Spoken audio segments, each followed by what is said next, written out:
नमस्कार साथियों, आप सबका स्वागत है नई क्लास में। दोस्तों, आप सभी को पता है कि इस समय मैं आपके लिए जो इलेक्ट्रिकल वाले बंदे दोस्तों डेली 15 से 20 मिनट की वीडियो डालता हूं दोस्तों, जो किसी भी इलेक्ट्रिकल एग्जाम के लिए बहुत ही हेल्पफुल होता है दोस्तों। अपने आने वाली डीआरडीओ जो एग्जाम है दोस्तों, उसके लिए बहुत ही महत्वपूर्ण है। ये अपने टेस्ट सीरीज चला रहा हूं दोस्तों। तो दोस्तों चलिए आज का सेशन स्टार्ट करते हैं। देख पा रहे हो दोस्तों आप डेस्कटॉप पे अपना पहला क्वेश्चन। तो क्या होगा यदि एक शंट मोटर की शंट फील्ड वाइंडिंग चलते समय ओपन हो जाएगी? तो दोस्तों आप सबको पता होना चाहिए। चलो मैं आपके लिए यहाँ पे एक शंट मोटर जो होती है उसका पहले डायग्राम बनाया था, उसके बाद मैं बताऊंगा कि क्या होगा। ठीक है, तो जैसे कि आप सबको पता होगा दोस्तों, शंट मोटर का आपने डायग्राम देखा ही होगा, बनाया भी होगा। तो ठीक है, जैसे कि आप सबको पता होना चाहिए, जो शंट मोटर होती है, जो उसकी वाइंडिंग होती है, जो शंट फील्ड वाइंडिंग होती है, वो क्या होती है?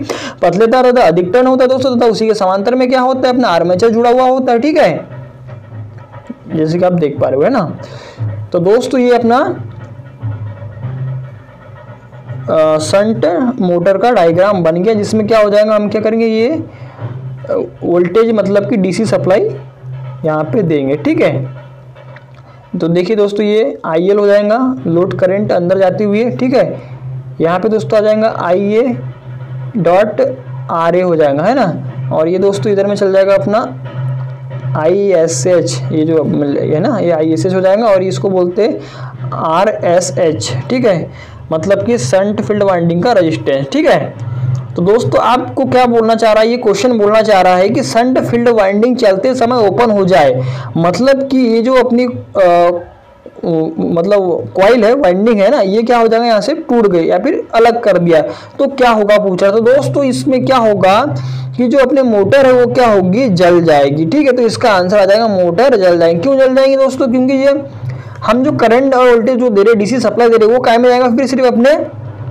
जो आर्मेचर लगा हुआ है यहाँ पे, है ना, उसी में जाएगा। तो जो आर्मेचर होता है दोस्तों, उसका रेजिस्टेंस क्या होता है, बहुत ही लो होता है, जैसे कि 0.1 ओम करीब होता है। तो दोस्तों जो आर्मेचर है वो क्या हो जाएगा, जल जाएगा, मतलब कि जो अपनी मोटर है वो क्या हो जाएंगी, जल जाएगी। ठीक है, तो दोस्तों इसका आंसर क्या आ जाएगा, अपना मोटर जल जाएंगे। ठीक है, आगे देखते हैं नेक्स्ट क्वेश्चन क्या बोल रहा है अपना। तो दोस्तों नेक्स्ट क्वेश्चन आ जाएगा अपना। नेक्स्ट क्वेश्चन क्या है, डीसी मोटर की गति निम्न में से किस कारक पर निर्भर करती है?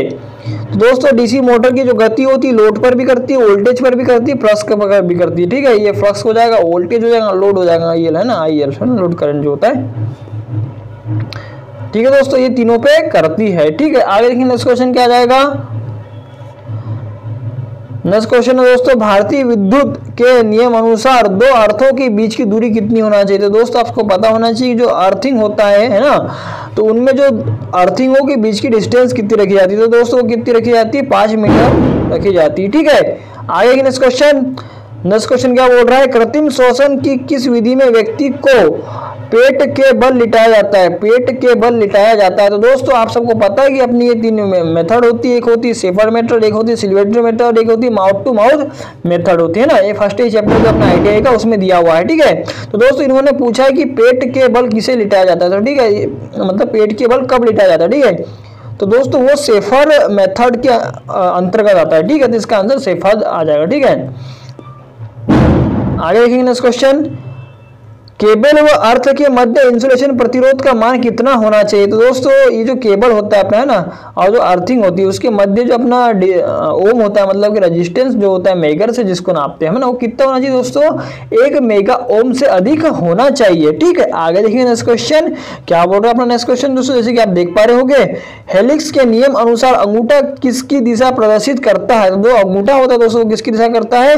उत्तरी ध्रुव की दिशा को इंगित करता है। आगे देखिए नेक्स्ट क्वेश्चन, निम्न में से कौन सा सूत्र विशिष्ट प्रतिरोध ज्ञात करने का है? तो दोस्तों कई बार एग्जाम में आ चुका है, रिपीट भी हो चुका है। तो दोस्तों इसका आंसर आ जाएगा रो बराबर क्या हो जाएगा दोस्तों, रो बराबर क्या हो जाएगा, RA अफान के यल हो जाएगा, जिसकी इकाई क्या होती है दोस्तों, ओम मीटर होती है। तो दोस्तों ओम मीटर निकलती कैसे, आप सभी को पता है कि रेजिस्टेंस की इकाई क्या होती है, ओम होती है। और ये क्या दोस्तों, कटाक्ष क्षेत्रफल, जिसका क्या हो जाएगा, मीटर का स्क्वायर हो जाएगा, अफान ये यल क्या दोस्तों, लंबाई, लंबाई मतलब यल। तो ये मीटर स्क्वायर से ये वाला यल का जो मीटर है वो कट जाएगा। तो ठीक है, क्या बचा अपने पास में, ओम मीटर बचा। तो ठीक है, इसका आंसर क्या आ जाएगा, ओम मीटर इसका इकाई होती है विशिष्ट प्रतिरोध की।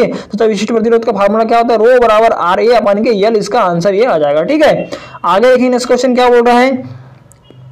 नेक्स्ट क्वेश्चन बोला दोस्तों, एक एचआरसी फ्यूज किस अधिकतम मान तक बनाए जाते हैं, मतलब कि जो एचआरसी फ्यूज की फ्यूज रेटिंग होती है कितने एम्पियर तक बनाई जाती है, तो उसका आंसर आ जाएगा 1000 एम्पियर तक बनाया जाता है। ठीक है, आगे देखिए नेक्स्ट क्वेश्चन, परिमेंस का मात्रक क्या होता है। दोस्तों ये इंपॉर्टेंट क्वेश्चन है, कई बार एग्जाम में पूछा जा चुका है, तो दोस्तों इसका आंसर आ जाएगा वेबर प्रति एम्पियर टर्न, इसका आंसर होता है। ठीक है, वेबर प्रति एम्पियर टर्न। ठीक है, आगे देखिए नेक्स्ट क्वेश्चन, पावर के एक उप परिपथ में अधिकतम कितने उपभोग बिंदु हो सकते हैं। तो दोस्तों यह किसका पूछ रहा है, हमें पावर का पूछा है, तो दोस्तों उसमें कितना होता है, 2 होता है। अगर आपको वाट पूछता तो वो कितना होता है, 3000 वाट पूछता है। ठीक है दोस्तों, इसने पावर का पूछा है। ठीक है, और जो अपने बोर्ड होता है दोस्तों, तो उसमें कितने उपभोग बिंदु होते हैं, उसमें 10 होते हैं। जो इसका वाट कितना होता है दोस्तों, 800 वाट होता है। ठीक है, ये आपको क्वेश्चन क्लियर हो गया होगा। आगे देखते हैं नेक्स्ट क्वेश्चन क्या बोल रहा है, स्विच बोर्ड की फर्श से न्यूनतम ऊंचाई कितनी होती है। ठीक है, तो दोस्तों ये कई जगह आपको 1.3 भी देखने को मिल जाएगा, बाकी जो अब ऑप्शन इसके हिसाब से आपको आंसर देना पड़ेगा। दोस्तों इसमें क्या दिया है, न्यूनतम बोला तो 1.25 मीटर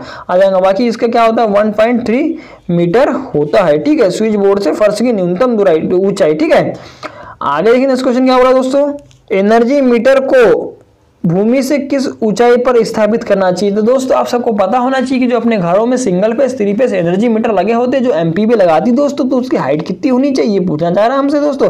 तो दोस्तों इसका आंसर आ जाएगा, कितना आ जाएगा दोस्तों, 1.5 मीटर होता है। ठीक है, इसके अनुसार मतलब इतने हाइट पे हमें लगाना चाहिए। ठीक है, आगे देखिए नेक्स्ट क्वेश्चन क्या बोल रहा है, लोड रहित अवस्था में डीसी मोटर का टार्क फुल लोड से होता है।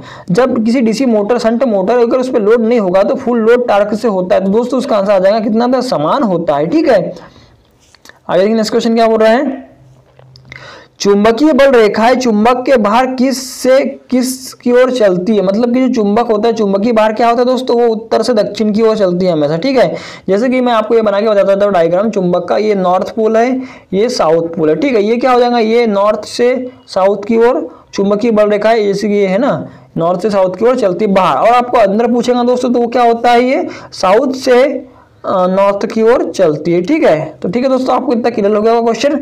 आगे देखिए नेक्स्ट क्वेश्चन क्या बोल रहा है, 4 व 7 ओम के 2 प्रतिरोधों को समांतर में जोड़ने पे समतुल्य प्रतिरोध क्या होगा। तो दोस्तों इसके लिए शॉर्ट ट्रिक है, जब 2 प्रतिरोध रहते हैं और अगर समांतर में जुड़े तो दोस्तों उसमें क्या करना पड़ता है, 4 × के 7 कर देना, अपॉन कर देना 4 + 7 कितना हो जाएगा दोस्तों, 11 हो जाएगा। ठीक है, 7 × 28 हो जाएगा। ठीक है, और ये 11 का आप जब इसमें भाग दे देंगे, ठीक है, तो इसका आंसर आ जाएगा दोस्तों, कितना आ जाएगा, ये 2.5 ओम इसका आंसर आ जाएगा। दोस्तों आप करके देख लीजिएगा, आंसर आ जाएगा। ठीक है, आगे देखिए नेक्स्ट क्वेश्चन, सेल के लोड विद्युत वाहक बल का मान स्रोत के विद्युत वाहक बल से कम होने का कारण क्या होता है। तो दोस्तों जो सेल होता है उसका क्या होता है, वो आंतरिक प्रतिरोध होने के कारण होता है। ठीक है, नेक्स्ट क्वेश्चन देखेंगे, कम्यूटेटर पर ब्रश का दबाव सामान्यतः रखा जाता है। तो दोस्तों जो कम्यूटेटर होता है उसमें जो दबाव होता है वो कितना रखा जाता है, 0.22 किलोग्राम प्रति सेंटीमीटर इसको रखा जाता है। कम्यूटेटर पर ब्रश का दबाव सामान्यतः रखा जाता है। तो दोस्तों इसका आंसर आ जाएगा अपना 0.22 किलोग्राम प्रति सेंटीमीटर इसके रखा जाता है। तो दोस्तों एग्जाम की दृष्टि से आईएमपी क्वेश्चन है, इसे याद रखिएगा आप। ठीक है, आगे देखिए नेक्स्ट क्वेश्चन क्या बोल रहा है, एक डीसी मोटर में फील्ड फ्लक्स का मान बढ़ने पर निम्न में से किसके मान से बढ़ोतरी होगी। तो दोस्तों किसके मान से बढ़ोतरी होगी, इसमें जो होता है टार्क होता है उसके मान से इसकी क्या होगी, बढ़ोतरी हो जाएगी। ठीक है, नेक्स्ट क्वेश्चन देखेंगे, नेक्स्ट क्वेश्चन, निम्न में से कौन सा सूत्र विद्युतीय मशीनों में ताम्र हानियों का मान ज्ञात करने के लिए यूज किया जाता है। तो दोस्तों आप सबको पता होना चाहिए, जो ताम्र हानियां होती है काय में होती है दोस्तों, I² R में हो जाएंगे। ठीक है, तो दोस्तों इसका ये आंसर आ जाएगा, I² R आ जाएगा। ठीक है, निम्न में से कौन सा एक पारदर्शी अचालक पदार्थ है। ठीक है, तो दोस्तों कौन सा है, वो क्या अपना अभ्रक है, जिसकी डाइलेक्ट्रिक स्ट्रेंथ कितनी होती है दोस्तों, 20 से 60 किलो वोल्ट प्रति mm होती है। ठीक है दोस्तों, 2 आवेशों के बीच की दूरी बढ़ने पर उनके मध्य लगने वाला बल क्या होता है। तो दोस्तों इसका आंसर आ जाएगा अपना दूरी के वर्ग के विलोमानुपात में घटता है, इसका ये आंसर आ जाएगा। ठीक है, आगे देखिए नेक्स्ट क्वेश्चन क्या बोल रहा है, क्या बोल रहा है दोस्तों, विद्युत धारा की गति कितनी होती है। तो आप सबको पता ही होगा कि विद्युत धारा जो होती है दोस्तों I, ठीक है, उसकी स्पीड क्या होती है दोस्तों, 3 × 10⁸ है ना, मीटर पर सेकेंड, यह इसकी स्पीड होती है। ठीक है, तो दोस्तों इसका आंसर जैसे कि आप देख पा रहे हो ये आ जाएगा ठीक है, बहुत ही इंपॉर्टेंट क्वेश्चन दोस्तों, एग्जाम की दृष्टि से कई बार आ चुका है, एग्जाम में ट्रक में भर भर के पूछा जा चुका है दोस्तों। ठीक है दोस्तों, आगे देखिए नेक्स्ट क्वेश्चन। नेक्स्ट क्वेश्चन बोल रहा है दोस्तों, विद्युत पंखे की गति को कम करने के लिए रेगुलेटर को जोड़ा जाता है। तो दोस्तों आप सबको पता होना चाहिए, जो अपना स्विच होता है, ठीक है ना, उससे जो दोस्तों हाफ वायर निकलता है पंखे को जाता है दोस्तों, ठीक है। तो ये क्या करेगा, अपने स्विच के श्रेणी क्रम में जोड़ दिया जाएगा, ठीक है। तो ये स्विच जो श्रेणी क्रम मतलब कि पंखे के श्रेणी क्रम में आ जाएगा, ठीक है। इसका जो आंसर आ जाएगा दोस्तों क्या आ जाएगा, पंखे के श्रेणी क्रम में जोड़ा जाता है। जो अपना रेगुलेटर होता है ना, वो क्या करता है दोस्तों, धारा के मार्ग में अवरोध उत्पन्न कर देता है। तो वो क्या करता है दोस्तों, जो पंखे को जितनी करंट जाना था वो उससे भी कम करंट देता है, जिसके कारण जो पंखे की जो स्पीड होती है दोस्तों क्या होती है, कम हो जाती है। तो रेगुलेटर का यही काम होता है दोस्तों, ठीक है, यही रेगुलेटर का काम होता है, ठीक है, स्पीड को कम करना, ठीक है। आगे देखिए इस क्वेश्चन क्या बोल रहा है, डीसी सीरीज मोटर को चलाने के लिए प्रयुक्त किया जाने वाला स्टार्टर कौन सा है। तो दोस्तों डीसी सीरीज मोटर की बात की तो मैं दोस्तों आपको तीनों स्टार्टर के बारे में यहाँ बता देता हूँ, जो अपने 2 पॉइंट स्टार्टर, 3 पॉइंट स्टार्टर और 4 पॉइंट स्टार्टर जो डीसी सीरीज मोटर होती है उनको स्टार्ट करने के लिए यूज किए जाते हैं। दोस्तों आप अब यहाँ पे बात किसी की उन्होंने डीसी सीरीज मोटर की बात की तो दोस्तों उसका आंसर क्या आ जाएगा, 2 पॉइंट स्टार्टर का यूज किया जाता है। अगर वो आपको शंट मोटर का पूछता है ना तो उसके लिए दोस्तों क्या आ जाएगा, 3 पॉइंट स्टार्टर आ जाएगा। और आपको पूछता कंपाउंड मोटर, ठीक है, तो दोस्तों उसके लिए क्या आ जाएगा, 4 पॉइंट स्टार्टर का यूज किया जाता है। तो दोस्तों आपको तीनों मोटर के जो स्टार्टर यूज किए जाते हैं, तीनों मोटर आपको क्लियर हो गई होगी, ठीक है। आगे देखते हैं नेक्स्ट क्वेश्चन क्या बोल रहा है अपना। तो दोस्तों नेक्स्ट क्वेश्चन बोल रहा है अपना, जैसे कि आप देख पा रहे होंगे, श्रेणी में जुड़े 80 बल्बों की लड़ी में 50 नंबर का बल्ब 60 हो जाने पर लड़ी पर क्या प्रभाव पड़ेगा। दोस्तों बताइए, इसका क्वेश्चन आपको पहले से पता था तो दोस्तों कमेंट बॉक्स में जरूर बताइएगा। तो दोस्तों इसका मैं आपको आंसर बता देता हूँ क्या हुआ, ठीक है। तो दोस्तों क्वेश्चन बोलना चाह रहा है कि सपोज ये अपनी सीरीज क्या बोला, देखो ये श्रेणी में जुड़े, ठीक है। ये श्रेणी क्रम में आप सबको पता होना चाहिए कि श्रेणी में एक फेस होता है, एक न्यूट्रल होता है, ठीक है। तो दोस्तों ये बीच में लैंप लगा है, फिर उसके बाद में इसका पहला सिरा इसके दूसरे सिरे से जुड़ जाएगा, ठीक है। तो ये सब आपको पता है, ये लैंप सीरीज में जैसे कि आपको जोड़ के दिखा रहा हूँ, ठीक है। तो दोस्तों उसमें वो क्या बोल रहा है कि जो ये सपोज अपना ये 50 वाला लैंप है ना, वो क्या बोल रहा है, वो 60 हो गया, मतलब कि उनने क्या कर दिया, इसको देखो ये तार को यहाँ से ले जाके यहाँ पे जोड़ दिया, ठीक है। तो 60 हो गया तो क्या क्या होगा, मतलब जो अपना सर्किट है उसमें क्या फर्क पड़ेगा। तो दोस्तों उसका सर्किट में कुछ नहीं और क्या होगा दोस्तों, जो अपना 50 वाला लैंप है, ठीक है, वो क्या होगा, नहीं जलेगा, ठीक है। ठीक है दोस्तों, अब वो क्यों नहीं जलेगा दोस्तों, कि मैं बताना चाहूंगा। जैसे कि आपने ये फेस हो गया, ठीक है, और इधर में अपना ये न्यूट्रल हो गया, ठीक है। तो हमारी ये सप्लाई यहाँ से जा रही है, तो ठीक है यहाँ तक जाएगी।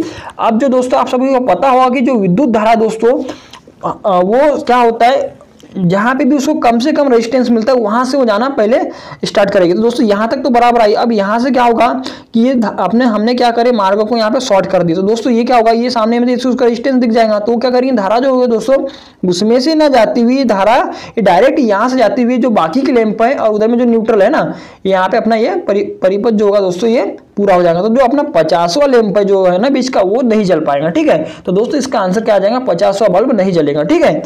तो दोस्तों आपको बताइए मुझे कि आपको जो आज का सेशन था कैसा लगा, कमेंट बॉक्स में दोस्तों लिखिएगा। और दोस्तों आपको जो भी इसमें क्वेश्चन में कुछ लगा है डाउट तो जरूर दोस्तों आप पूछ सकते हैं, ठीक है। तो दोस्तों आप इस चैनल को सब्सक्राइब करो, दोस्तों को भी दोस्तों वीडियो शेयर करें। दोस्तों आपका बहुत बहुत धन्यवाद यार, ठीक है।